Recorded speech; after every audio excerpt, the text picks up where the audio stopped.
Dr. Alan Rogel, instructor in astronomy and physics at BGSU, is going to take a couple of weeks and present some cosmologies that are really going to set the stage for our ultimate study of the biblical cosmology. So, give it up for Alan. Basically, the major questions that could arise as we're getting out of Stone Age and starting to try to investigate the world around us as a species, the major questions really are a facet and an aspect of the curiosity of man. Why does something happen? Like, take a rock away from the earth and let it go, it falls. Why does this happen? We have moved it away from the earth, but then when we quit doing anything to it, it falls, returning to the earth. Will that event happen again? And if it will happen, under what conditions will it happen? This can go anything from the simple picking up a rock and letting it go to, in the development of fire, a fire provided with wood will stick around. A fire that is not provided with wood will go away, go out. And starting to get into the development, and then spreading onwards to putting seeds in the ground, resulting in plants, if provided with enough water. Patterns like this would be looked at. And in essence, the dawn of thinking, of philosophical thinking, was trying to find patterns, and I made my own notes too small, a search for patterns in the events surrounding us, trying to make sense of the world so that things are not just completely happening at random. Humans are trying to exert some sort of understanding, get some sort of understanding, and exert some sort of control on what happens around us. So, how do we do this? How do humans do this? Well, our perceptions of the world are limited. We can't see everything, and this is what's called the anthropometric view of the world around us. This is the idea, the fact, that what we view is necessarily limited by our own perceptions. The way we measure the world, essentially anthropometric, is measured by man, or measured with respect to man. A case in point of this is a typical distance measure we might use is the foot. 1 foot. We don't use say a light year, distance that light travels in a year, because that's an inconveniently long distance that we can't directly perceive. We, in fact, don't even use continent size as a standard measure because we can't perceive that. Similarly, we don't use the size of the atom because, again, we can't perceive it. So we use, in the English system, the foot. In the rest of the world, the more sensible metric system, using the meter, which is essentially the length of an arm. Again, it's something we can see. So this is just a very simple example, but all of philosophy, I'm using that as the overall science, we're limited to what we can see, and how we interpret it is also limited to we're trying to interpret it based on our experiences. And so therefore, like the Revelation account, like the Genesis account, humans are trying to understand and explain something that could easily be beyond our comprehension. Take someone from 200 years ago, put them in this room, and do that, they would have no clue how those words appeared. It would be magic. As Arthur Clarke said, that any sufficiently advanced technology is indistinguishable from magic. There's no explanation within their worldview. It just, something really weird is happening there. And you could do this farther. You go back 500 years ago and have them look outside, and they would have no idea what they're looking at. All these cars and going by at a frenetic pace compared to any travel that they could go at. puts a different spin on it. So we have to understand when we're looking at accounts, Genesis, Revelation, what the worldview of the people that were making the accounts were and what their perceptions were. And this led to certain assumptions. Like, actually, if you go back a couple hundred years ago, or even 100 years ago, there was actually a thought that people could not survive if they were moving faster than about 60 miles an hour, which was the upper limit of train speed. It's because they thought that their breath would be blown away and they wouldn't be able to breathe. So this was actually a concern as we started traveling faster and faster. There was always the question, are we going to live if we try to travel faster? Again, it's going into the perceptions that they had no experience with advanced speed travel, so they had problems conceiving of it.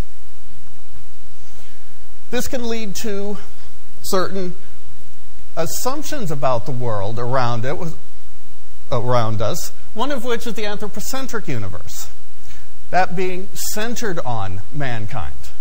So the universe is made for man. Man is the most important thing in it, and essentially man is the pinnacle of creation. And so this is a possible extrapolation of the anthropometric nature of thought about the universe, extending it towards that man is the reason for the universe. Now, modern cosmology, modern science, is as little anthropocentric as we can make it, but it is still completely anthropometric. We are still interpreting what we see based on our ability to understand it and our experiences. Okay, so that's the perceptions of the universe. So what is... Okay, and let's see. Sorry, I forgot I flipped this over. So, what are some of the examples of patterns that people would see? Well, one, this goes back several tens of thousands of years into early present-day Nigeria. It's apparent that the early peoples, as they were getting into hunter-gatherer tribes and such, had linked the fact that the crescent moon, seen shortly after sunset, would be tilted in different directions depending on whether it was coming up on the rainy season or not.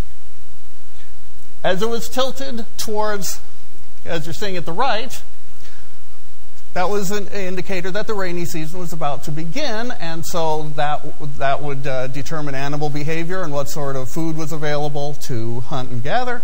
And then as the moon tilted the other direction, that would signal the end of the rainy season and into the dry season.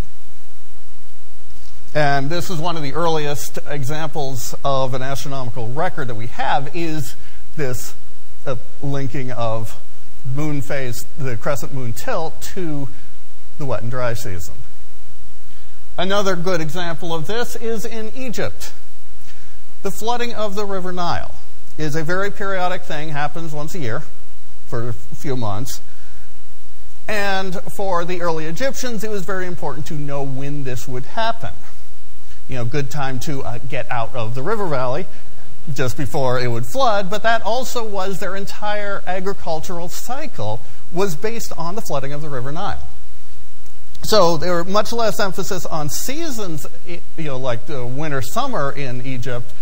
Their entire agricultural system was simply on the flooding of the Nile, and they placed, as the culture grew, as we'll see next week, they placed a very significant importance on this, and the entire idea of the river coming and then nearly vanishing and then coming again leads to their ideas of the afterlife and the rebirth and the cycle of life and death.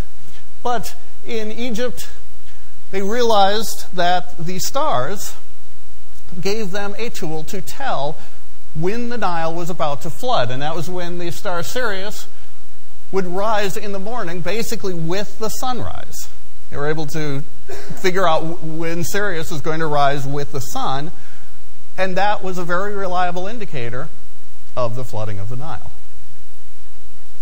And so that would tell them to get ready to, A, get out of the riverbed, but B, get ready for the planting season as the water had risen, and then they could start irrigating all their farmland. And basically that green there is where the Nile would flood, and that's essentially the entire state of Egypt was isolated in the narrow band right along the river.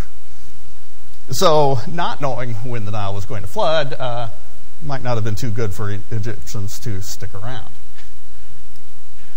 And this celestial patterns indicating the times at which things happen on the ground in terms of weather or seasons or rivers flooding or animal migrations or anything like this, leads almost basically every culture was able to link celestial patterns, celestial events, typically rising and setting of constellations, or perhaps constellations straight overhead if they couldn't see the horizons very well due to being in the rainforest, for example, linking these to Earth-based events, essentially developing early calendars. And so this is universal. And then as cultures would link, okay, if Sirius is rising with the sun indicates the starting of the flood of the Nile River, it was quite easy for them to then go the next step and say, well, maybe Sirius is controlling the Nile River, and start to develop a mythos of the link that celestial events maybe were celestial beings controlling things on the earth, to start to move to the next step of, well, we see it happening and we can now predict it, but why is this happening? Kind of the next step in philosophical thought. Okay, so foundations of cosmology. Let's see, well, foundations of thinking of the earth. Well, we have a relatively orderly world as viewed in relationship to patterns. There were a lot of patterns to be found, but there were some things that seemed still somewhat random. Storms, sickness, earthquakes, eclipses, various things that seem to disturb the patterns that would be seen in the natural world. And so this would lead to the linkage of the celestial patterns to earthly events. And so the next step there that leads us to cosmology is the interpretation of these. How will things change or repeat in the future? And I really need to make my notes bigger. What's driving these patterns? What's the driving mechanism? How are things operating? You know, they could see on a local scale that cultures could make things happen, direct buildings to be built, but what's the grand scheme that built the whole world? Projecting local experience on the cosmos. What's the organizational makeup? This was a thing that, again, projected. The Chinese culture was a very bureaucracy-oriented culture, even through multiple different dynasties. This bureaucratic nature of their everyday life was projected into the afterlife to have a very incredibly bureaucratically organized afterlife. The spirits of the first and second generation ancestors would be low-level bureaucrats and only able to handle small requests. If you had a major request, like a whole village was undergoing a drought, you had to go and sacrifice to an ancestor several more generations back to get high enough in the bureaucracy to deal with that problem. So we see, again, the projections of our experience. And then the question, as the cosmologies are developed, what's our place in and relationship to the world in general? Okay, so what is cosmology? Well, it goes back to the Greek cosmos, orderly arrangement, and logia, the discourse on the orderly arrangement of the world. This is essentially where, so study of is, discourse, That's where a lot of the science-ologies come from. A way to interpret this in our modern English, the philosophical study of the origins and nature of the universe, or another way, a view of the structure and organization of the world around us and our place within it. So that's what we mean by cosmology. It's both the overall organization and our relationship, our place within that universe. But again, all of this is tied back to we're trying to figure out this organization, but it's filtered through our own human-tinted glasses. Now, as people started to look around and try to figure things out, there are several different styles of thinking about the universe that were developed, or different types of cosmologies. What we often refer to as earliest or most primitive is an animistic basis. That essentially everything around us was inhabited by spirits of some form, and those spirits controlled the events dealing with the object that they inhabited. So the picked up rock had a spirit within it that, for whatever reason, liked to be on the ground. And so when we let it go, the spirit would take it there. It makes perfect sense because, we had to pick up the rock to move it, and then when we let it go, the spirit takes it back down. When for the early cultures, this was actually, and it made some sense, and therefore appeasing the spirits would become a big part of this, because if maybe you irritated the rock god, instead of when you let it go, instead of falling down and come hit you in the head, but also, there would be familiar spirits that if you were being a good person, however that was defined, your familiar spirit might help you out, but if you weren't, you would get afflicted with illness, disease, and so forth. And so this was a common early cosmology. Next week, I'll discuss a present-day tribe in the Philippines, the Manobo, who subscribe to a very animistic cosmology. Different levels of spirits. They do have an idea, and this can also happen in an animistic society, that there are some greater deities who did, say, form the creation, but then leave the everyday running to the spirits.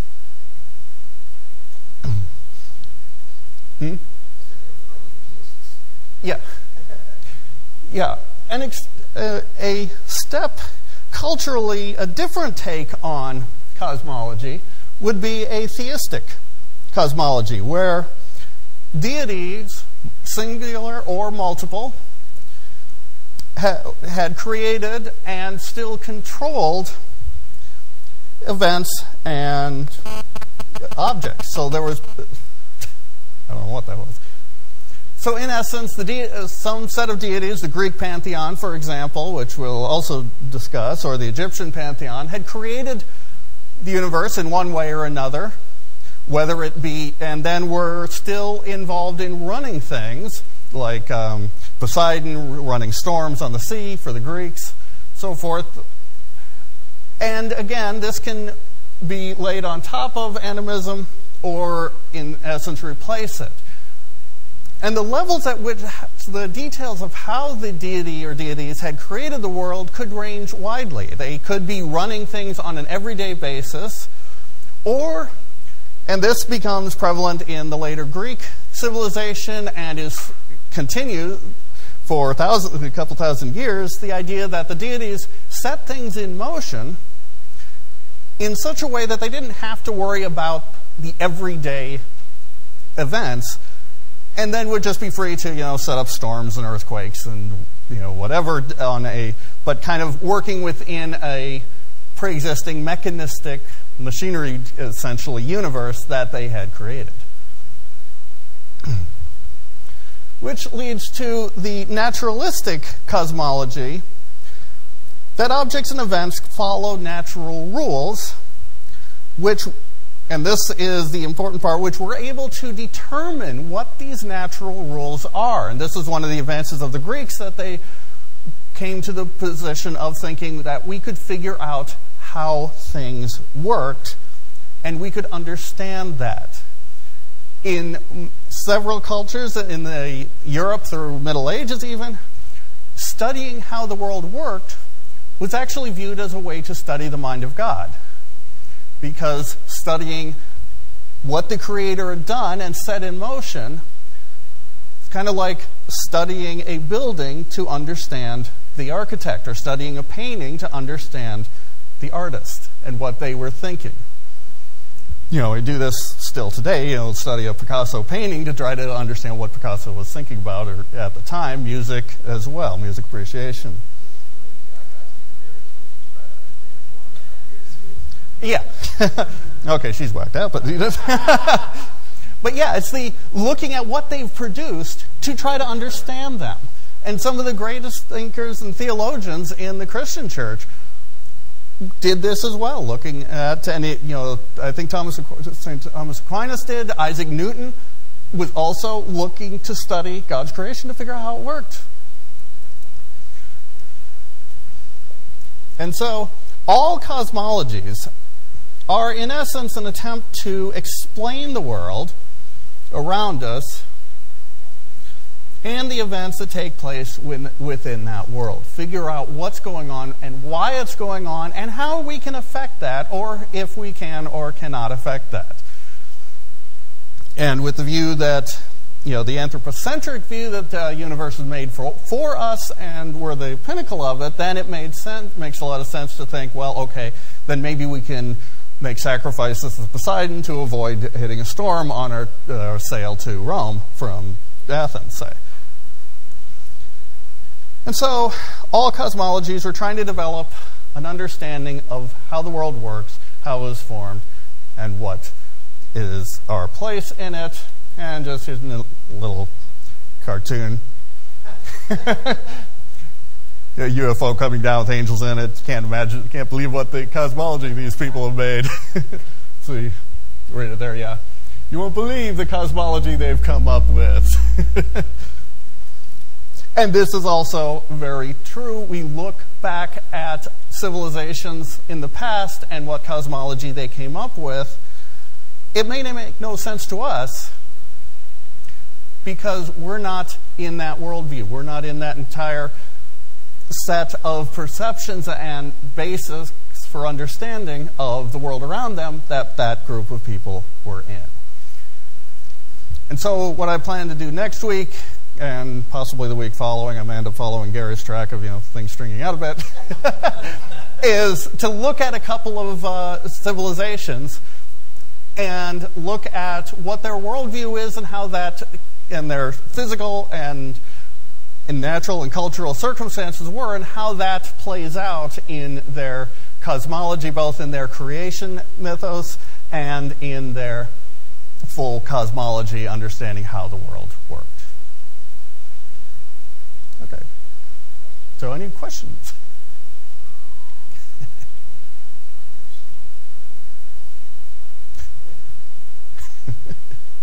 Yeah. It's rainfall up in the up in Central Africa, actually, that due to the monsoon season, that then is funneling in, and so it is a very clockwork. The seasonal changes drive the monsoon season, and then that has to run several thousand miles up to Egypt, so they don't get the monsoon season; they just get the rise of the Nile. And so, since Egypt only extended, even at its greatest extent, up to the second cataract of the Nile, which is, I forget, 1,000 miles or so upriver, and this happens another couple thousand miles on upriver, they had no idea what was going on. They just saw the river rise and then fall again. And then some years it wouldn't rise as much, and they might have major drought. In fact, episodes of lowered rainfall in Central Africa ended up leading to the fall of several of the major kingdoms of Egypt. Because if they're expecting the Nile to come up by, 10 feet and it comes up 2 feet, they don't have nearly as much water, and they can't get the water out to irrigate anywhere near as much land, and that's their only food source. And so they ended up nearly deifying the Nile River and definitely deifying what they perceived as the controllers of the Nile. Because it was the lifeblood of their civilization. Hence why Moses changing the Nile into blood, was devastating for their ideas. Like, you can mess with our civilization's existence. Yeah. So, other questions?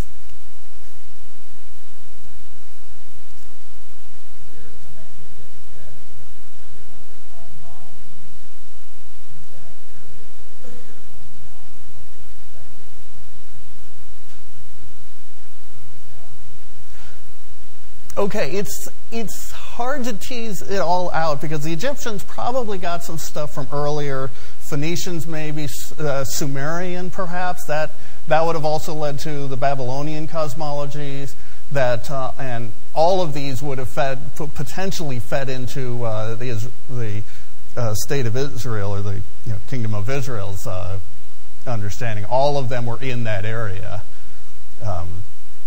Greek also would have had, some pre-Greek influence as well.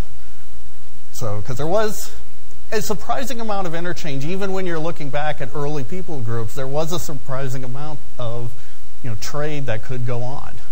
Either people walking or sailing along the coastlines to travel back and forth. Yeah.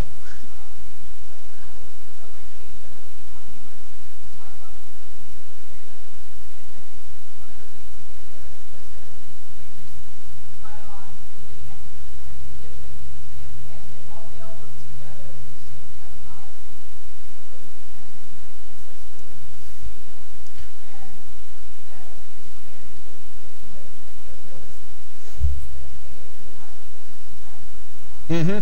And their view of the world is so, that idea of, ancestor worship, that bureaucratic organization of the afterworld is so ingrained in the culture that it really does help to have done a serious study of that to try to understand the mindset before going in.